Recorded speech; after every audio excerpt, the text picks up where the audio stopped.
আমি তোমার শখের নারী না হতে পারলেও তুমি সারা জীবন আমার শখের পুরুষ হয়েই থাকবে। হয়তো তোমার জীবনে আমি কোনোদিন গুরুত্বপূর্ণ ছিলাম না, হয়তো তোমার স্বপ্নে আমার কোনো স্থান নেই, তবু আমার হৃদয়ের প্রতিটি কোণায় শুধু তুমি। আমি যতই ব্যস্ত থাকি না কেন, আমার চিন্তা, অনুভূতি আর স্বপ্ন সব জায়গায় তুমি রং ছড়িয়ে যাও। মানুষ বদলে যায়, সম্পর্ক ভেঙে যায়, কিন্তু আমার কাছে তুমি চিরকাল একই রকম। আমার একমাত্র প্রিয়, আমার অমূল্য শখের পুরুষ।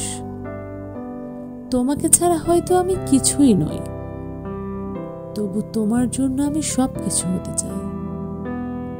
হয়তো তোমার জীবনের গল্পে আমার কোনো নাম লেখা থাকবে না, তবু আমার গল্পের প্রতিটি পাতায় তুমি থাকবে অমর হয়ে, অনন্ত মায়ায় জড়ানো।